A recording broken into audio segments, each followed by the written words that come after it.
The massive space station called Nexus Prime floated in the dark void between star systems. It was built by the three most powerful alien races in the galaxy. Today, for the first time in history, they had invited humans to join their important meeting. Captain Lehana walked through the station's shining corridors.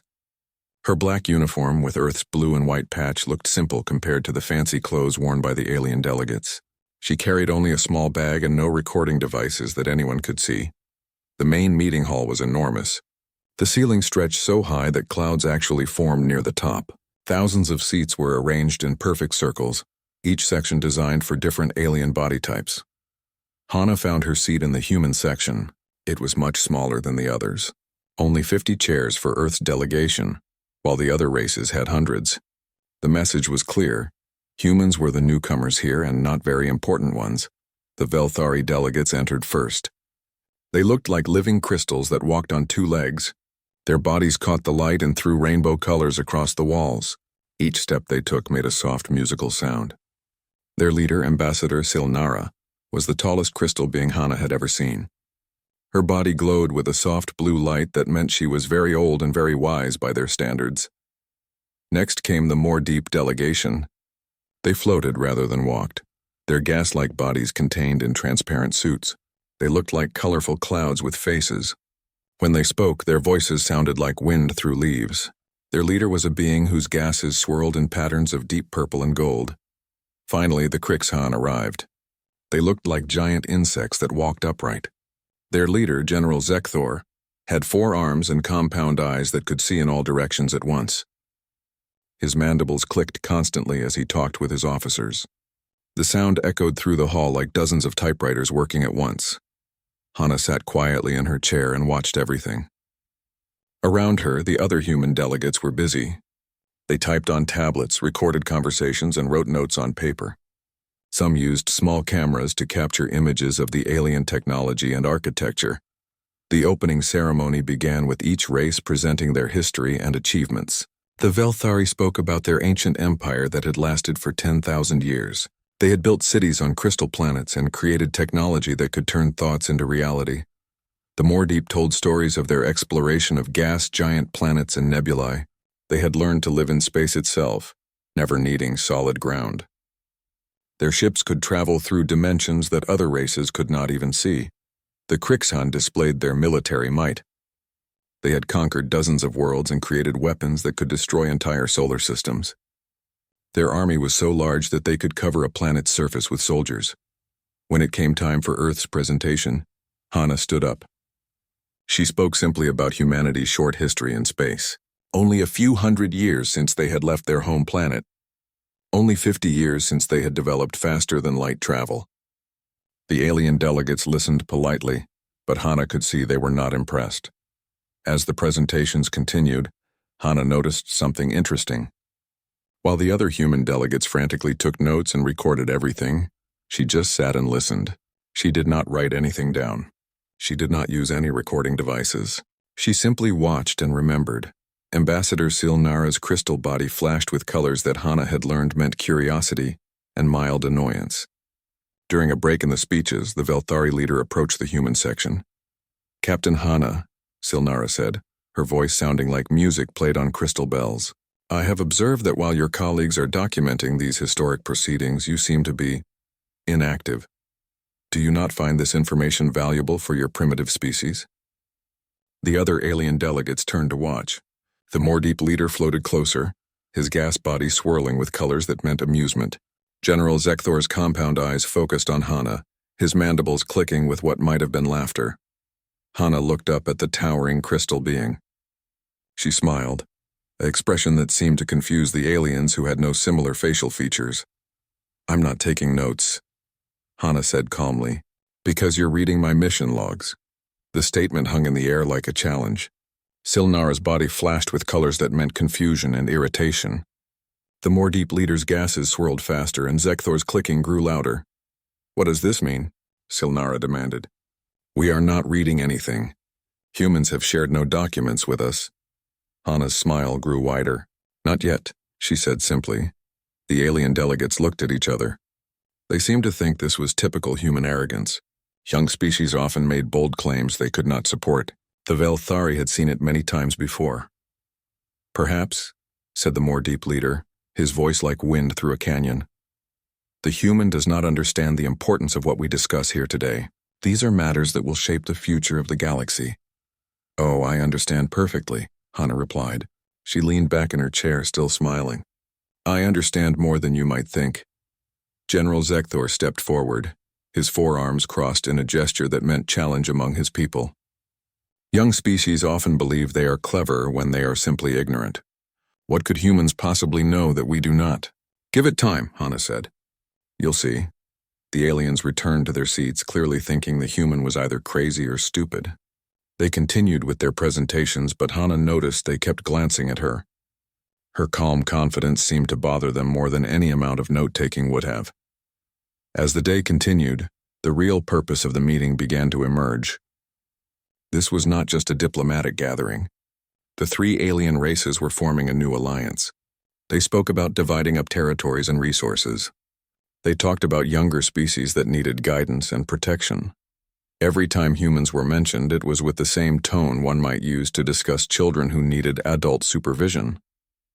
The aliens clearly saw Earth as a potential problem that needed to be managed before it became a real threat. Hana listened to it all. She memorized every word, every gesture, every detail, but she never wrote anything down. She never reached for a recording device. She just sat and smiled, that mysterious smile that seemed to make the aliens more and more uncomfortable. When the first day ended, the human delegation gathered in their assigned quarters. The other delegates immediately began comparing notes and sharing recordings. Did you catch what the Velthari said about resource allocation? Asked Dr. Chen, the head of the scientific team. The Krixhan military deployment numbers were very interesting, added General Park. We should send this data back to Earth immediately.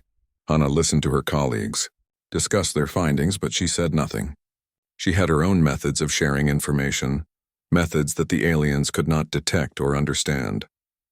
As she prepared for sleep in her small cabin, Hana looked out the window at the stars. Somewhere out there, people on Earth were already reading every word that had been spoken in the meeting hall today. They were analyzing every gesture, every tone, every detail that her enhanced memory had captured. The aliens thought they were dealing with a primitive species that had stumbled into galactic politics by accident. They had no idea that every conversation, every secret discussion, every private moment was being transmitted in real time to Earth's most advanced intelligence networks. Tomorrow would bring more meetings, more speeches, and more opportunities for the aliens to reveal their true intentions. Hana was looking forward to it. After all, her mission was just beginning, and the aliens had no idea what they were really dealing with. The human smiled one more time before closing her eyes. Soon, very soon, the galaxy would learn that underestimating humanity was a very dangerous mistake. Deep beneath the mountains of Colorado, the Terran Intelligence Division worked in rooms that never saw sunlight. The facility was hidden so well that most people on Earth did not know it existed. Here, the brightest minds in human intelligence gathered information from across the galaxy. Park Min-ho sat in the main control room, watching dozens of screens that showed data streaming in from space.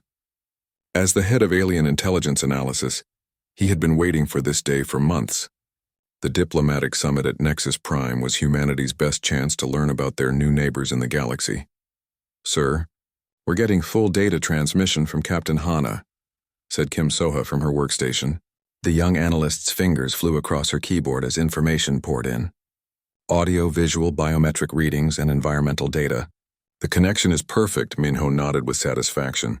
The neural implant technology that Hana carried was the most advanced piece of human engineering ever created. It was so small and so perfectly integrated with her brain that no alien scanner could detect it. To any outside observer, it looked like natural brain tissue. What are we seeing so far? Minho asked. Choi Do-hyun, the team's expert in alien languages and communication, looked up from his station. The Velthari are using subsonic frequencies to communicate private thoughts. They think no one can hear them, but Hana's implant is picking up everything. The Mordeep are releasing chemical signals through their containment suits. It's like a secret language written in smell. And the Krixhan? Minho asked. They're the most interesting, Do-hyun continued. They use electromagnetic field fluctuations to share tactical information. Their compound eyes can see these patterns, but they assume other species cannot. They're wrong. On the main screen, they watched Hana sitting calmly in the meeting hall while aliens talked about the future of the galaxy. To anyone watching, she looked like she was barely paying attention. In reality, she was the most advanced intelligence-gathering system humanity had ever deployed. Dr. Yoon Ji-won entered the control room carrying a stack of data tablets. As Earth's leading expert on alien biology, she had been studying the information streaming from Hana's mission. Her job was to understand what the aliens' bodies were telling them, beyond just their words. The stress patterns are very interesting, Dr. Yoon reported. When the Velthari talk about humans, their crystal structures vibrate at frequencies that indicate fear and contempt. They see us as a threat, but they also think we're too primitive to be dangerous right now. What about the others? Minho asked. The more deep show anxiety patterns in their gas distribution. They're worried about something, but they're trying to hide it. The Crixan are the most concerning. Their biological readings show they're in a constant state of preparation for violence. These aren't peaceful diplomats. They're soldiers pretending to be diplomats. Minho studied the data flowing across his screens. After 20 years in intelligence work, he had learned to recognize patterns that others missed. What he was seeing now made him very concerned. Kim, show me the territorial discussions from this morning, he ordered. Kim's screens filled with a map of the galaxy. The three alien races had divided up space into colored sections. Human space was marked in a small cluster of systems near Earth. Look at these boundaries, Minho pointed to the map. They're not just discussing trade routes or diplomatic zones. They're planning military occupation zones, and look where human space is positioned. Choi looked at the map and his face went pale. We're completely surrounded. No matter which direction we try to expand, we run into one of their territories. It's worse than that, Dr. Yoon added. She pulled up biological data from the alien delegates. Every time they mention human space, their stress levels drop and their confidence increases. They're not worried about containing us. They're confident they can do it easily. The team worked through the night analyzing every piece of data that Hana transmitted. What they discovered was more disturbing than anyone had expected. The three alien races, who had been enemies for centuries, had secretly formed an alliance with one purpose: to control humanity before it became too powerful. Sir? You need to see this, Kim called out urgently. She had been monitoring private conversations between alien delegates during their meal breaks. The Crixan general is talking to his military advisors. They're not speaking in their normal language, they're using battle code. Minho hurried over to Kim's station. On her screen, General Zekthor was meeting with other Crixan officers in what they thought was a private room. The electromagnetic signals between them were being translated by human computers in real time. Phase 1. Diplomatic containment through treaty, the translation read. Phase 2. Economic control through trade agreements. Phase 3. Military occupation if necessary. Timeline 6 months maximum. 6 months, Minho repeated quietly. They plan to have complete control over human space in 6 months. Choi had been monitoring Velthari communications. It gets worse, sir. The crystals are discussing human technology. They're specifically worried about our rapid advancement rate. They think if they wait too long, we might become impossible to control. Dr. Yoon pulled up more biological data. The fear patterns are strongest when they talk about human adaptability. They've been watching us for years, and they're terrified of how fast we learn and change. They see it as an existential threat to their established order. Minho stood back and looked at all the data streaming across the control room screens. The picture was becoming very clear, and it was not good for humanity. The aliens had invited Earth to this diplomatic summit not to welcome them into galactic civilization, but to spring a trap. Get me Admiral Kang on a secure channel, Minho ordered. He needs to know what we're dealing with. Within minutes, Admiral Kang Hyunwoo's face appeared on the main screen. The head of Earth's Space Defense Forces looked tired. He had been working around the clock to prepare for various scenarios that might emerge from the diplomatic summit. Admiral, we have a problem, Minho began. He quickly explained what they had learned from Hana's intelligence gathering. The Alien Alliance, the planned containment of humanity, the 6-month timeline for complete control. Admiral Kang listened without interrupting. When Minho finished, the military leader was quiet for a long moment. How confident are you in this intelligence? The Admiral asked. 100%, sir. We're not interpreting their intentions. We're reading their private battle plans. Then we need to accelerate our own timeline, Admiral Kang said. How much more intelligence do we need from Captain Hana before we can act? Dr. Yoon stepped forward. We need their complete military capabilities, sir. Troop numbers, ship specifications, weapon technologies, and we need to know exactly when they plan to move from diplomacy to force. How long will that take? Based on the summit schedule, we should have everything within 48 hours, Minho replied. Admiral Kang nodded grimly. Then we have 48 hours to prepare Earth's response. In the meantime, make sure Captain Hana knows what she's walking into. This isn't just a diplomatic mission anymore, it's a race against time. As the Admiral signed off, Minho turned back to his team. Around the control room, dozens of analysts worked frantically to process the intelligence streaming from Nexus Prime. They were learning more about alien capabilities in one day than humanity had discovered in 50 years of space exploration. But they were also learning something more important. The galaxy was not the peaceful place they had hoped to find. It was controlled by old powers who saw humanity as a threat to be eliminated before it could challenge their dominance. Kim, send a coded message to Captain Hana, Minho ordered. Let her know we're receiving everything and that we understand the real situation. Tell her to keep doing exactly what she's doing. As the message was transmitted through quantum channels that no alien technology could intercept, Minho wondered if 48 hours would be enough time to save humanity from a trap that had been years in the making. The aliens thought they were the hunters, and humanity was the prey. They had no idea that every move they made was being watched, analyzed, and countered by the most advanced intelligence network in the galaxy. Soon, very soon, they would learn that they had seriously underestimated their intended victims. The second day of the summit began with what the aliens called a breakthrough in galactic cooperation. Ambassador Silnara announced that the three major races had agreed to form a mutual defense alliance. They invited humanity to join as a junior partner in this historic agreement. Captain Lee Hana listened as the aliens explained the terms. Earth would be protected by the combined military might of the three races. In return, humans would agree to certain reasonable limitations on their expansion and military development. All human colonies would need approval from the Alliance Council. All human military ships would carry alien observers. All human technology development would be shared with Alliance scientists. This is a generous offer, said the more deep leader, his gas body swirling with colors that Hana now knew meant deception. Young species are often vulnerable in their early years of galactic contact. This alliance will ensure humanity's safety and proper development. General Zekthor stepped forward, his forearms spread in what looked like a welcoming gesture but was actually a Krixhan battle stance. The galaxy can be dangerous for species that grow too quickly without proper guidance. We have seen many civilizations destroy themselves by advancing too fast. Hana nodded politely as she listened to the proposal. Through her neural implant, she could feel the analysis happening in real time back on Earth. Every word, every gesture, every biological reading was being processed by the most advanced intelligence systems humanity had ever built. What the aliens were offering was not protection. It was a cage.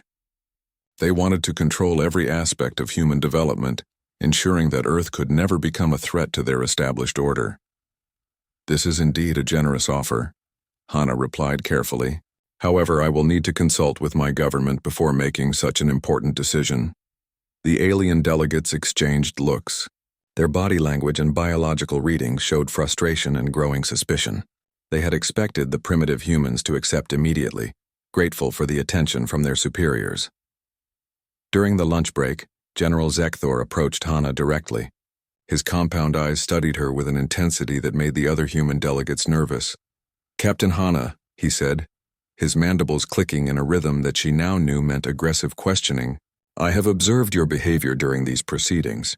You show remarkable calm for someone whose species' future is being decided. Should I be more excited? Hana asked with genuine curiosity.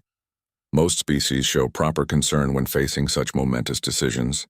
They ask questions, take detailed notes, consult frequently with their homeworlds. You do none of these things. Hana smiled that same mysterious smile that had been bothering the aliens since the summit began. I don't need to take notes, General. As I mentioned yesterday, you're reading my mission logs. Zekthor's mandibles stopped clicking abruptly. Explain this statement. Everything that happens here, every word that is spoken, every decision that is made, it's all being recorded and transmitted to Earth in real time. My government knows everything you know exactly when you know it. The general's body language shifted to what Hana recognized as extreme suspicion mixed with disbelief. This is impossible. We have scanned all human delegates multiple times. You carry no recording devices. That's correct, Hana agreed cheerfully. I don't carry any recording devices. Zekthor called over his technical advisors. They surrounded Hana with scanning equipment that could detect technology down to the molecular level. They found nothing but a normal human body with normal human brain activity. You see, one of the Crixhan technicians reported. No artificial devices of any kind. The human speaks nonsense. But General Zekthor was not satisfied. He had not survived decades of military campaigns by ignoring his instincts. Something about this human was wrong, and he intended to find out what. I demand a complete medical examination, he announced. If this human claims to be transmitting our conversations, we must discover how. Ambassador Silnara objected. General, this is a diplomatic summit. We cannot simply dissect our guests because they make strange claims. The human challenges our security, Zekthor replied. If she can somehow record our private discussions, then our entire alliance is compromised. The aliens spent the next hour debating whether they had the right to force a medical examination on Hana. During this time, she sat calmly in her chair, seemingly unconcerned about the possibility of alien doctors cutting her open to look for hidden technology. Meanwhile, deep beneath the mountains of Colorado, Park Minho and his team watched the situation develop with growing concern. They're getting suspicious, Kim Soha reported. If they perform a detailed medical scan, they might detect the neural implant. No, they won't, Dr. Yoon assured her. The implant is grown from the subject's own brain tissue. It's biologically identical to her natural neurons. Their scanners will show exactly what they expect to see, a normal human brain. Choi Do-hyun looked up from his translation work. The Crixhan are getting more agitated. Their electromagnetic communications are showing high levels of paranoia and confusion. They know something is wrong, but they can't figure out what. Minho studied the data streams. This was the critical moment. If the aliens discovered the truth about human intelligence capabilities too early, it would ruin everything. But if Hana could maintain her cover just a little longer, they would reveal even more of their plans. Admiral Kang, are you monitoring this? Minho asked. Every second, came the reply. How much longer do you need? 6 more hours. The aliens are planning to present their final ultimatum tonight. We need to hear exactly what they're offering before we can plan our response. Back on Nexus Prime, the aliens finally agreed to perform their medical examination. Hana submitted to the procedure with grace, even seeming amused by their concern. The alien doctors used every scanner, probe, and analytical device they had. They examined her brain, her nervous system, her internal organs. They found exactly what they expected to find. A completely normal human being with no artificial enhancements of any kind. There is nothing, the lead Velthari doctor reported. Her biology is entirely natural. No implants, no hidden devices, no technological modifications. General Zekthor stared at the scan results with growing frustration. His instincts told him that this human was dangerous, but his instruments told him she was harmless. Perhaps, suggested the more deep leader, the human is simply mentally unstable.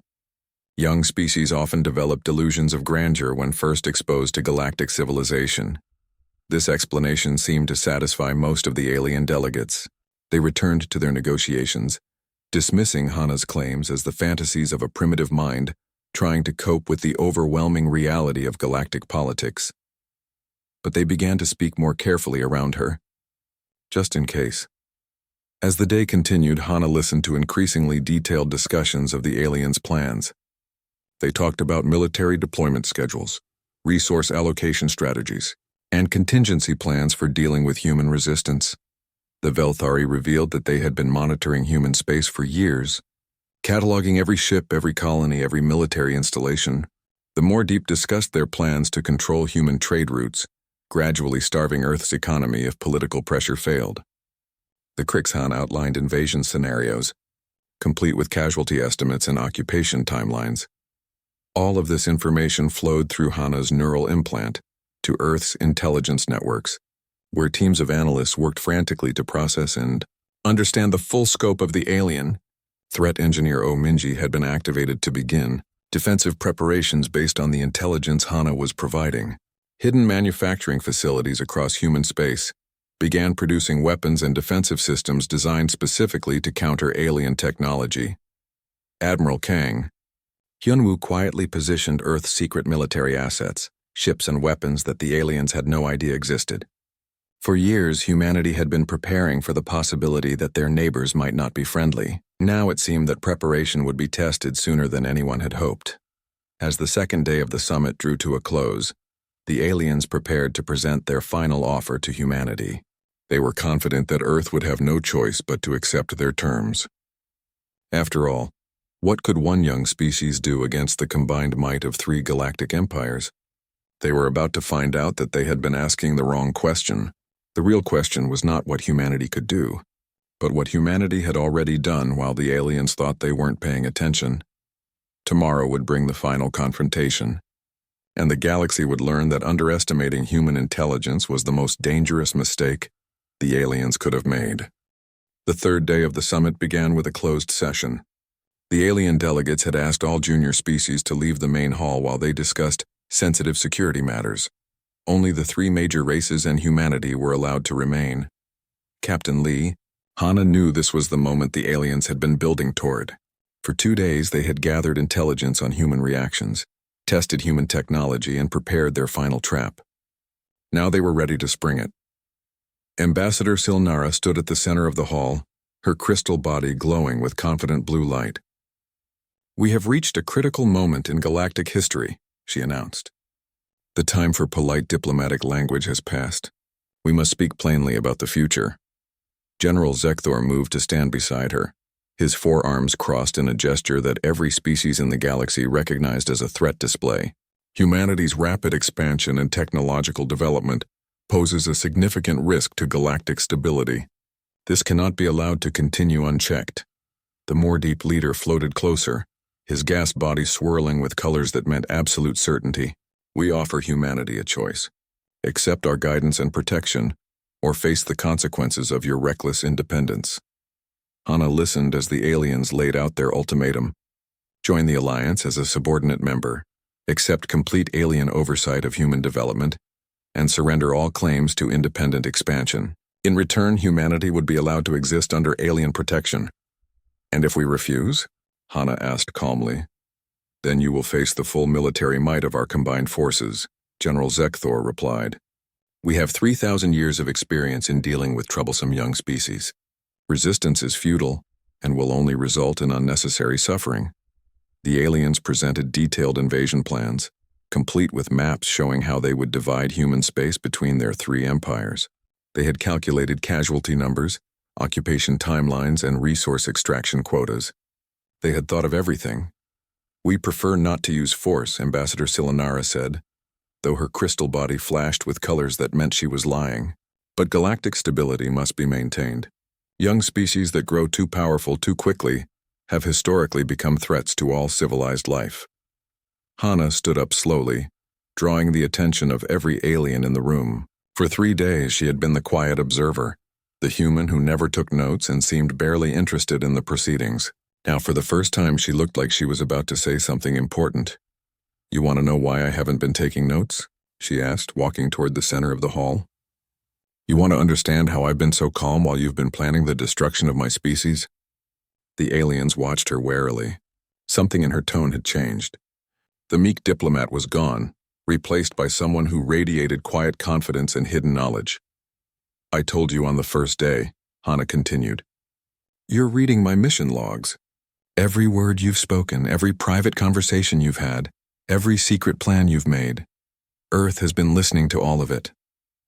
General Zekthor's mandibles clicked aggressively. "Impossible. We scanned you completely. You have no recording devices." Hana smiled, and for the first time the aliens realized that her smile was not friendly at all. "You scanned me for your technology. You never thought to look for something you couldn't understand." She tapped her temple with one finger. "Neural implant technology. Grown from my own brain tissue, biologically identical to my natural neurons, completely undetectable by your primitive scanners. For 3 days, I've been transmitting everything directly to Earth's intelligence networks. The hall erupted in chaos.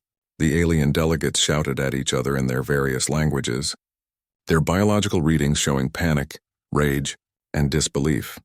But even if this is true, Ambassador Silnara said, her crystal body now flashing angry red colors. What can your primitive species do with this information? You are one world against 3 empires. Knowledge cannot save you from superior force. You're right about one thing, Hana agreed. Knowledge alone can't save us. But knowledge combined with preparation? That's a different story entirely. She gestured toward the main viewing screen in the hall. Computer, show them what they're really dealing with. The screen activated, displaying a 3-dimensional map of local space. But this was not the same map the aliens had been using. This one showed the true disposition of human forces, and the aliens stared in shock at what they saw. Hidden throughout human space were defensive installations that had not existed in any alien intelligence reports. Entire fleets of advanced warships sat cloaked in asteroid fields and nebulae. Manufacturing facilities that the aliens had never detected were producing weapons designed specifically to counter alien technology. For 50 years, Hana explained, humanity has been preparing for exactly this scenario. We knew that eventually we would encounter species that saw us as a threat. We've been ready for you since before you knew we existed. General Zekthor studied the display with growing alarm. These installations, these ships, our intelligence shows none of this. How is this possible? Because you've been seeing what we wanted you to see, Hana replied. Every probe you sent into human space, every spy you planted in our colonies, every piece of intelligence you gathered, we fed you. Exactly the information that would make you overconfident and unprepared.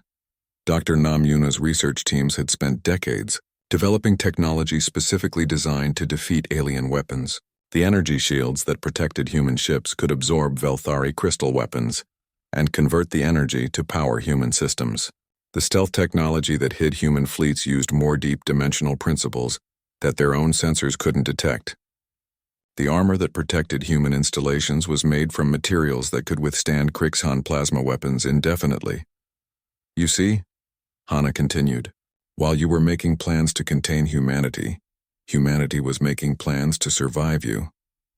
And we've had much more time to prepare than you think. Admiral Kang Hyunwoo appeared on the communication screen, broadcasting from Earth's command center.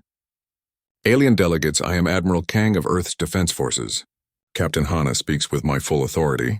Your invasion fleets are already surrounded by forces you cannot see and cannot fight. The screen split to show real-time images from space around Nexus Prime.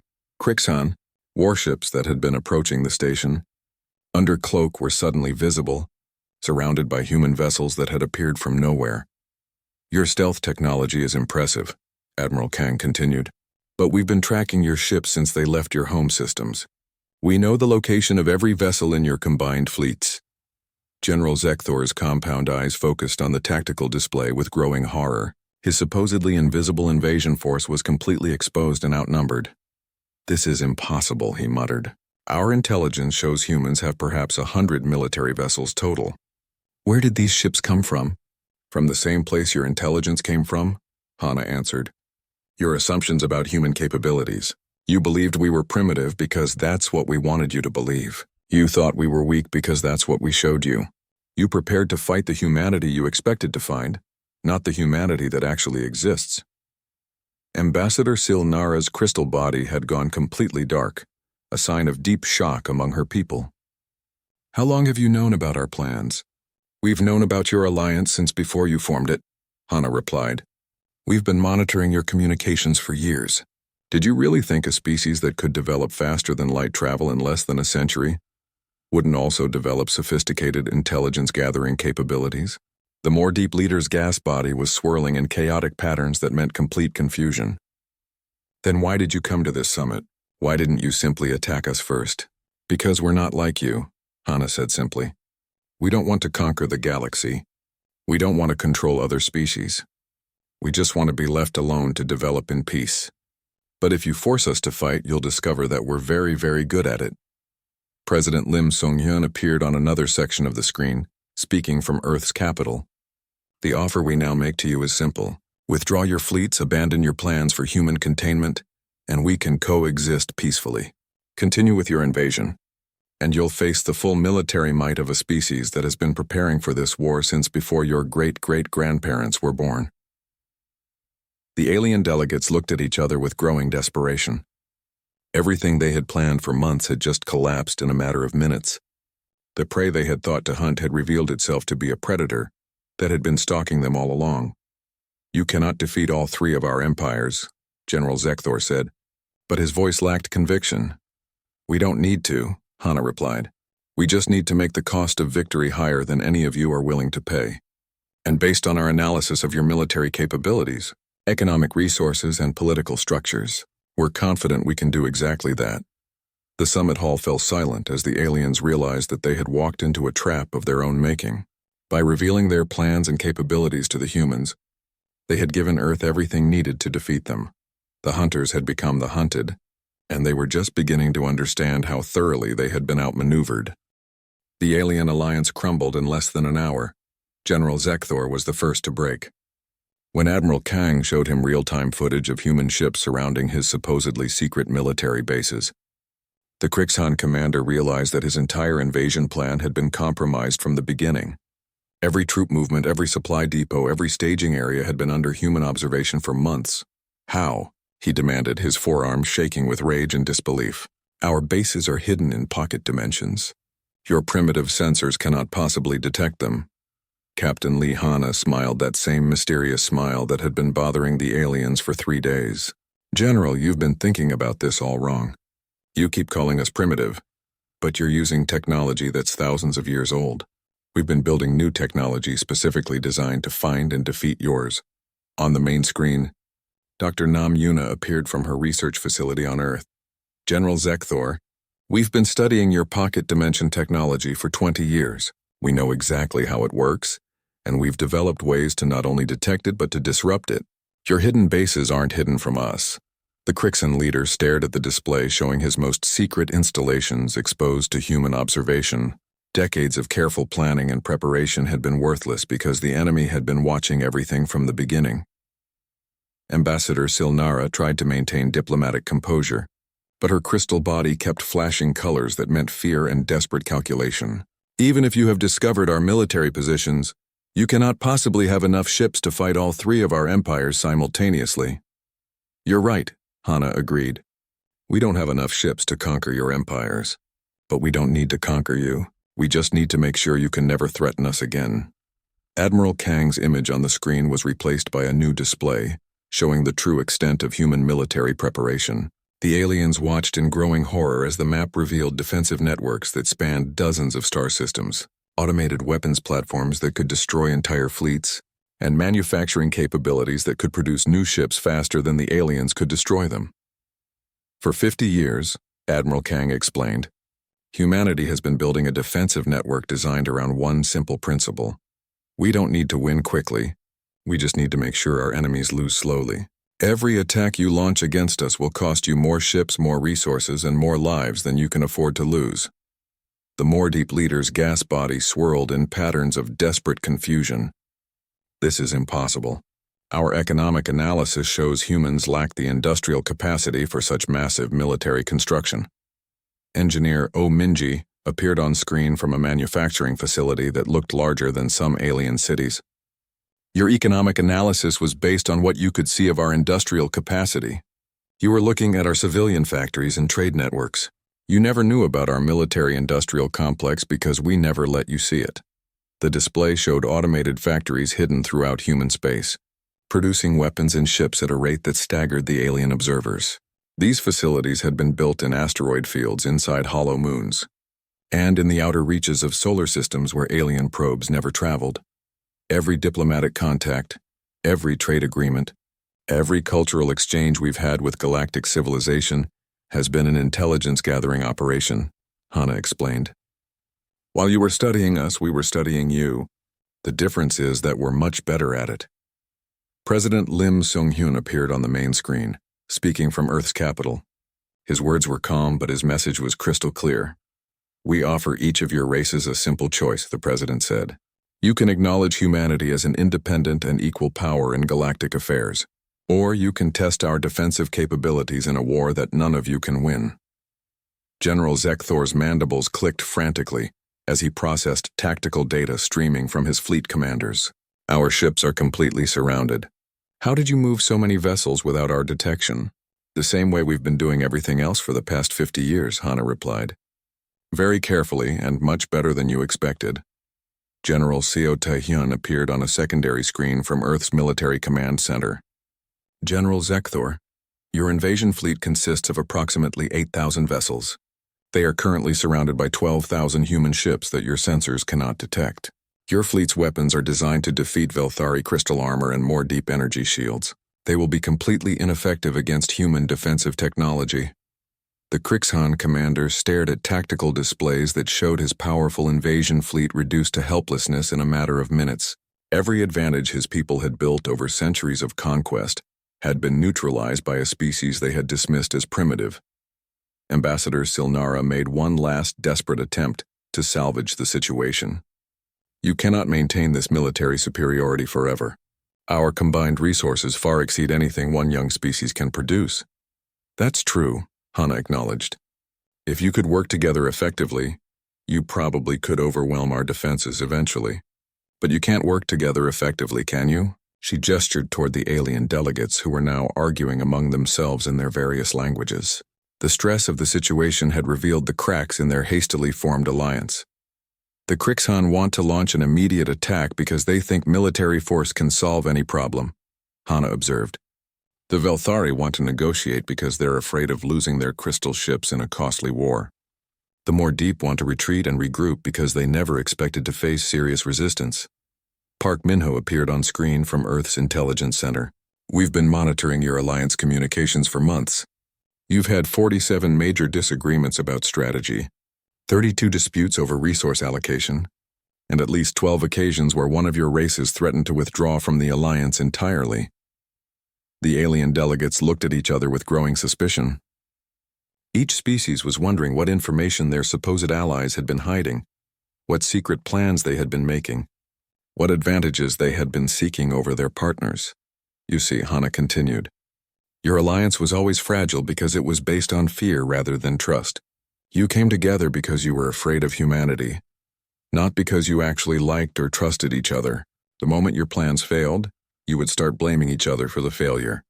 And that's exactly what happened. Within minutes, the three alien races were accusing each other of intelligence leaks, strategic failures, and secret negotiations with the humans. President Lim raised his hand for silence. The offer stands for each of your races individually. Recognize human independence and sovereignty. Withdraw your military forces from human space and we can coexist peacefully. Continue with hostile actions and you'll face the consequences alone. General Zekthor was the first to crack under the pressure. His military mind could see clearly that the invasion had failed before it began. Continuing would only result in the destruction of the Krixhan fleet with no possible military gain. The Krixhan Empire withdraws from this alliance, he announced, his mandibles clicking with bitter defeat. We acknowledge human military superiority and will respect human territorial boundaries, Ambassador. Silnara's crystal body flashed through a rapid sequence of colors as she calculated political and economic costs. The Velthari had invested heavily in the alliance, but losing their entire crystal fleet would be far more expensive than admitting defeat. The Velthari Republic also withdraws, she said, her voice carrying the musical tones of resignation. We will establish normal diplomatic relations with Earth and respect human sovereignty. The more deep leader floated silently for several minutes, his gas body swirling in patterns that indicated deep internal debate. Finally, his colors shifted to those that meant acceptance of an unpleasant but unavoidable reality. The more deep collective agrees to these terms, he said, his voice like wind through a canyon. We will cause no further interference with human expansion or development. Hana looked around the summit hall at the defeated alien delegates. 3 days ago, they had been confident predators preparing to divide human space between their empires. Now they were beaten rivals, each wondering how they had been so thoroughly outmaneuvered by a species they had dismissed as primitive. There's one more thing, Hana added, her smile becoming genuinely friendly for the first time during the summit. Earth would like to establish a new institution for training galactic diplomats. We're calling it the Galactic Academy. and we'd like to invite students from all of your species to attend." The aliens looked confused. They had just been defeated by human intelligence and military superiority. Why would the humans want to share their knowledge? "You see," Hana explained, "the reason this whole situation happened is because none of you really understood humanity. You made assumptions based on limited information and your own prejudices. The Academy will teach future diplomats how to actually understand the species they're dealing with, rather than just projecting their own fears onto them." President Lim nodded approvingly. "The first curriculum requirement will be studying Captain Hana's mission logs from this summit.